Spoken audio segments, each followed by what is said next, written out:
찬송가 570장 찬송하시면서 오늘 아침 새벽 기도에 시작하겠습니다.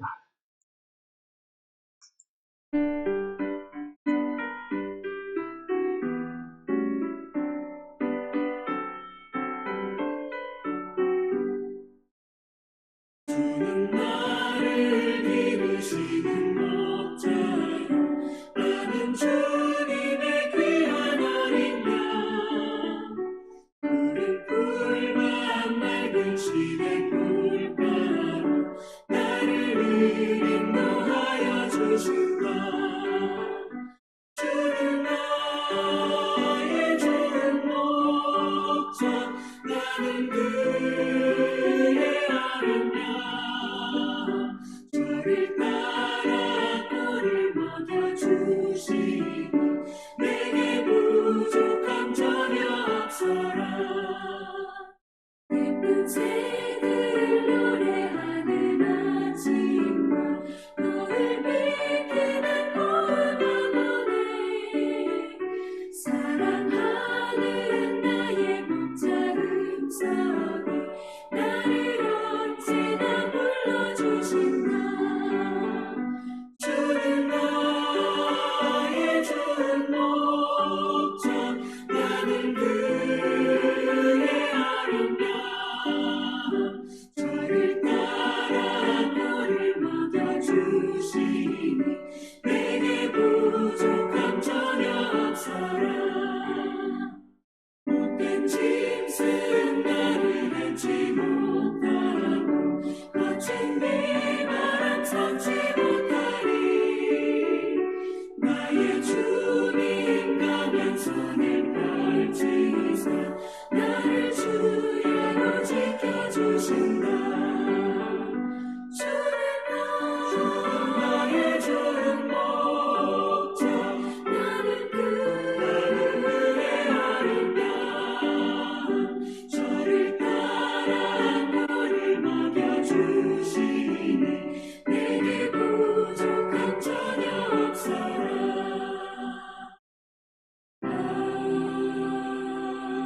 아멘.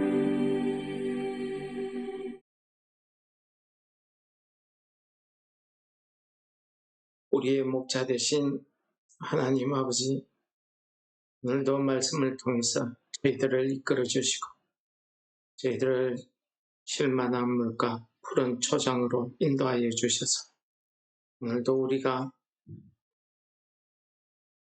우리의 원수들에게 둘러싸이나 쌓임을 당하지 않도록 저희들을 인도하시고 이끌어 주옵소서. 우리의 목자 되신 예수님께서 우리를 박해하는 모든, 대적하는 모든 원수들의 공격으로부터 오늘도 저희들을 지켜보아여 주실 줄 믿습니다. 예수님 이름으로 감사 기도드립니다. 아멘. 오늘은 시편 83편 9절에서 18절입니다. 주는 미디안인에게 행하신 것 같이 이손 시내에서 시스라와 야빈에게 행하신 것 같이 그들에게도 행하소서. 그들은 엔돌에서 패망하여 땅에 거름이 되었나이다. 그들의 귀인들이 모래가 쇠 같게 하시며 그들의 모든 구간들은 세바와 살무나와 같게 하소서. 그들이 말하기를 우리가 하나님의 목장을 우리의 소유로 취하자 하였나이다.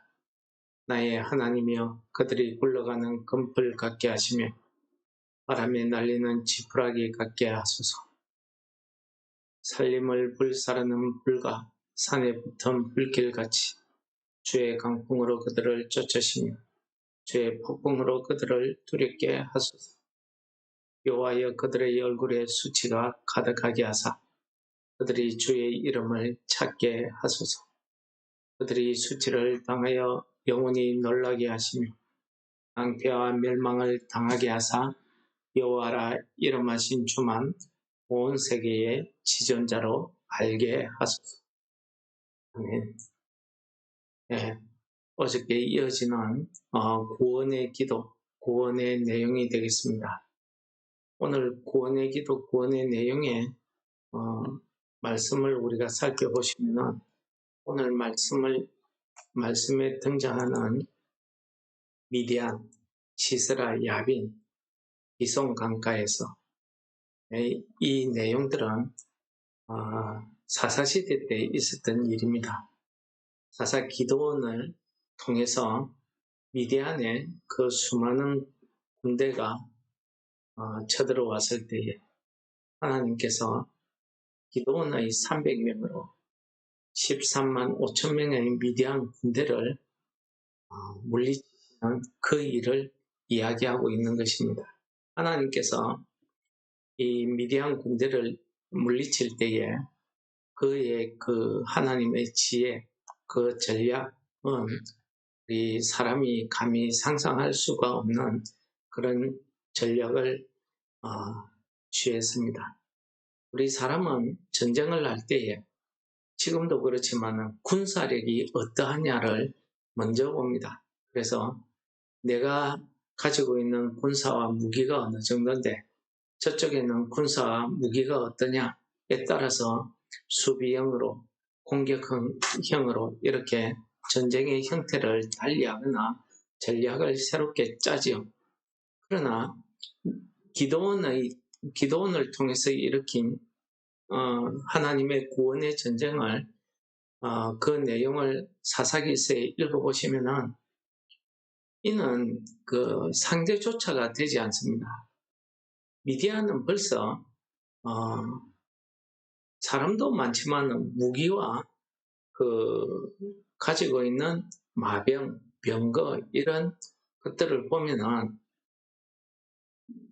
산골에 살던 이스라엘 백성들이 변변한 무기도 없습니다. 겨우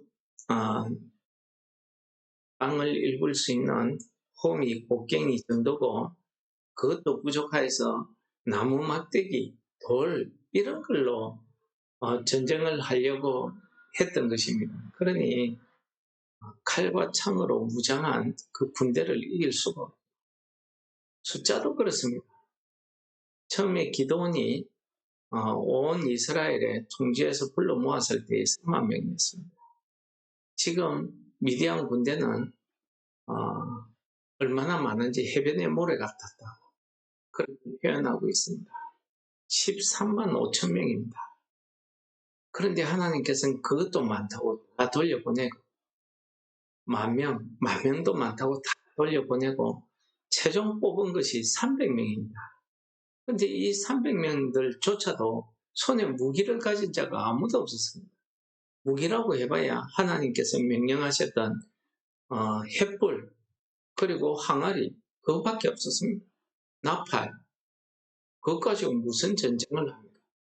그러니까 이 전쟁은 우리 사람의 생각, 사람의 노력으로 이겼다는 것을 말할 수 없도록 하나님께서 만드신 것입니다. 오직 하나님의 능력으로 이겼다는 사실을 깨닫게 해주시는 내용 아니었습니까? 이 300명이 세대로 나누어서 밤에 횃불을 들고 항아리를 깨고 나팔을 불었을 때에 13만 5천 명의 미디안 군사들이 자기들끼리 서로 치고받고 해서 한 사람도 살아서 도망간 자가 없었다고 합니다. 이것이 하나님의 전쟁이었습니다.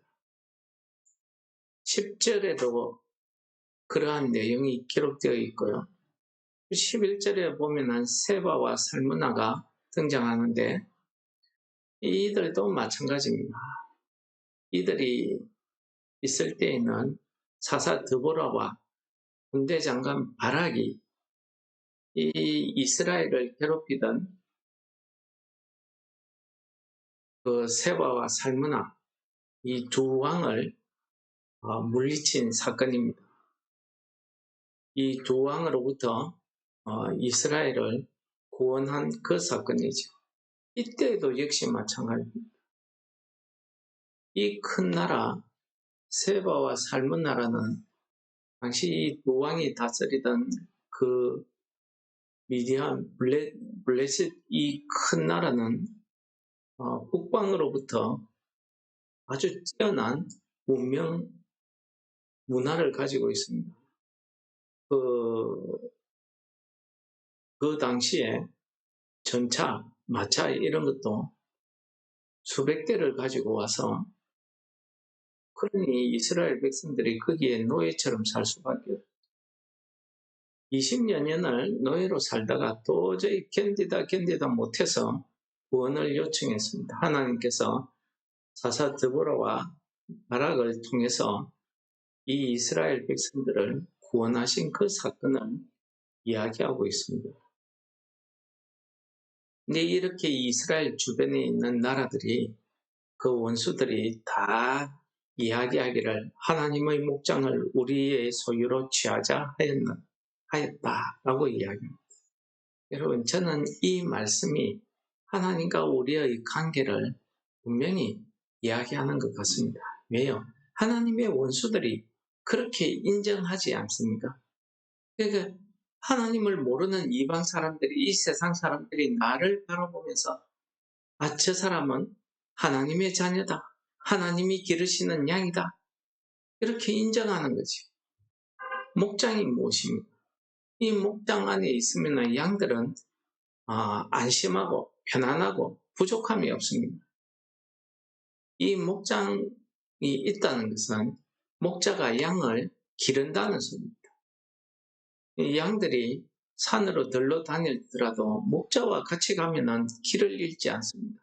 사나운 짐승이 와도 두렵지 않습니다. 목자가 다 물리치니까.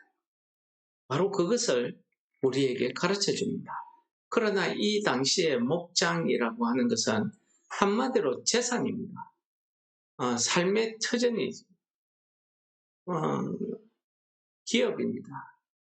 하나님의 목장이란 것은 두말할 여지도 없이 이스라엘 민족 전체를 말하는 거 아닙니까?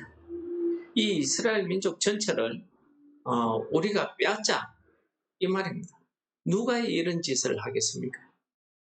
그렇습니다. 우리가 믿음의 영적인 전쟁을 이야기하자면 하나님을 대항하고 하나님을 반대하는 그 사탄의 무리입니다.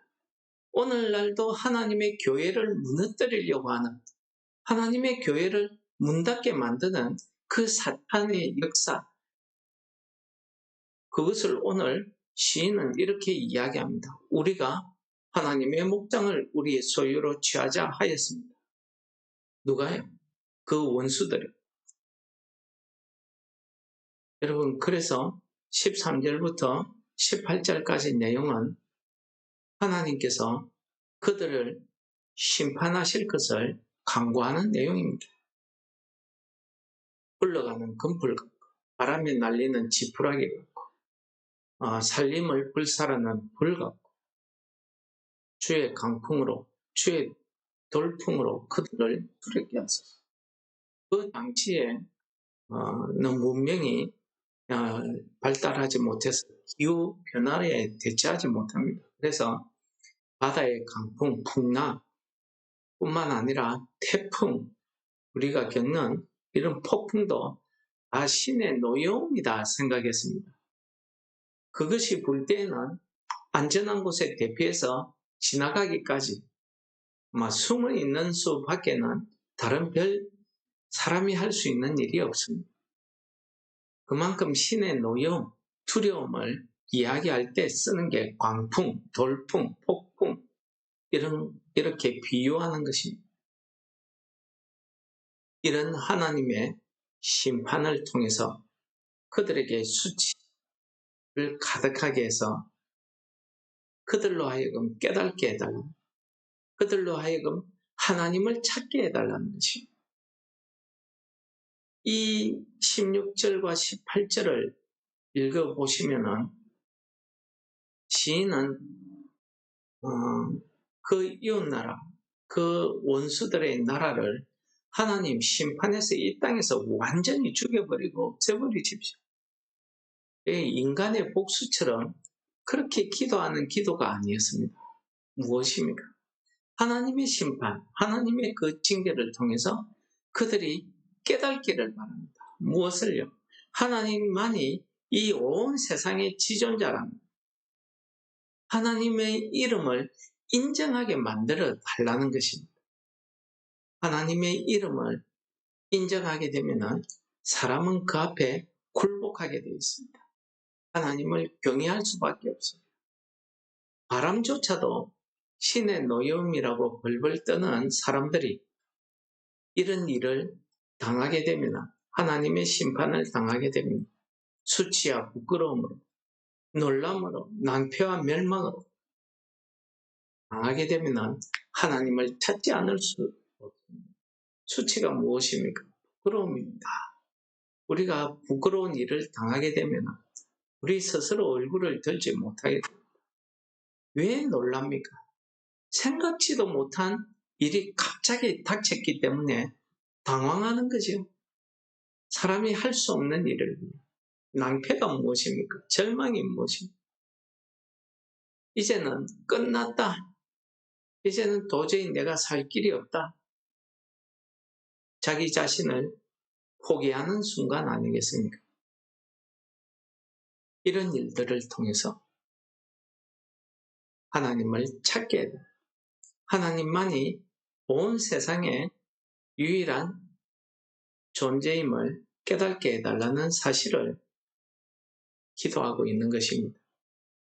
18절, 83편 전체가 우리가 감당 못하는 그런 일, 오늘도 본문에도 나왔지만은 미디안의 그 바다의 모래 같은 그 수많은 군대가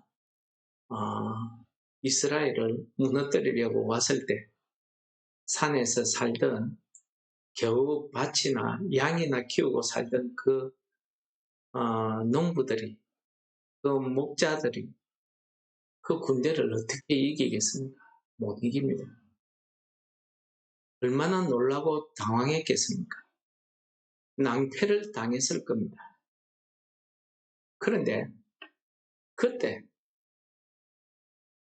하나님께서 하나님의 목장, 하나님의 소유이신 이 이스라엘 백성들을 구원하기 위해서 기드온이라는 사사를 택하시고 드보라를 택하시고 사람들이 상상도 하지 못하는 기이한 방법으로 정말 아주 적은 숫자를 가지고 그 수많은 군대를 몰살시키는 이 능력이야말로, 이 기적 같은 일이야말로 그 원수들로 하여금 당황하게 만들고 부끄럽게 만들고 낭패를 당해서 그들이 역시 하나님이 살아계신 하나님을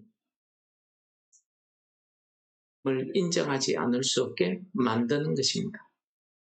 만약에 그들이 이 시인의 기도처럼 하나님을 인정하고 하나님만이 이 세상의 유일한 신이다, 지존자다는 것을 깨닫게 되었다고 하면은 감히 이스라엘을 넘보거나 침범하지 못했겠지. 그들이 하나님을 깨닫지 못하게 하나님을 대항하기 때문입니다. 하나님의 목장 이스라엘은 하나님의 소유였습니다. 하나님의 백성들이었습니다. 그들이 사람들 눈에 볼 때에는 참 형편없고 초라해 보일지 모르겠으나 그들은 하나님의 소유였습니다. 그러므로 하나님의 소유된 백성, 그의 자녀를 건드린다는 것은 내가 하나님을 대적하고 하나님의 심판을 받겠다고 자처하는 것입니다. 오늘날 저와 여러분이 정말 하나님을 나의 목자로, 나의 주인으로 인정함으로 우리가 하나님의 자녀가 된다고 하면 이 세상에 어떤 악한 사탄의 전략도 원수들의 방해와 수치도 다 물리칠 수 있다는 사실을 우리로 하여금 깨닫게 해주십니다. 우리가 살아갈 때에 늘 평안한 삶만 있다고 하면은, 행복함만 있다고 하면 얼마나 좋겠습니까? 그러나 이 땅은 하나님의 대적, 사탄 마귀가 날뛰는 세상입니다. 그러니 우리가 이 땅에서 육신을 가지고 살아간다는 것은 어렵습니다. 평안이 있을 수 없습니다. 환난과 풍파가 있을 수밖에 없습니다. 어려움이 있을 수밖에 없습니다. 왜요? 우리는 하나님의 자녀이기 때문에 사탄이 우리를 가만두지 않기 때문입니다. 날마다 우리를 공격하시고 우리에게 부끄러운 일을, 우리에게 놀라는 일을 당하게 만드는 것입니다. 그것 때문에 우리가 오늘도 이 아침에 나와서 아버지 앞에 기도하는 것입니다. 하나님 앞에 무릎 꿇는 것입니다. 하나님께서 오늘 아침도 우리의 기도를 들으시고 우리가 하나님의 자녀됨을 깨닫고, 그럴 때에 우리에게는 영혼의 평안함, 평화가, 안식이 주어질 줄을 믿습니다. 모든 원수들의 공격은 하나님께서 막으시기 때문에, 미디안 기도원 때에도 그랬지만 드보라 때에도 마찬가지였습니다. 오늘날 우리가 살아가는 이때 성령께서 우리의 심령 가운데 오셔서 우리로 하여금 믿음을 주시고 우리에게 평안과 안식을 주셔서 하나님의 뜻을 깨닫고 우리가 하나님의 자녀임을 고백하는 그런 믿음의 고백이 있을 때 우리는 어떤 시험과 환난이 닥쳐온다 해도 흔들리지 않을 줄 믿습니다. 이런 믿음으로 오늘 우리가 이 아침에 기도하도록 하겠습니다. 기도하시겠습니다.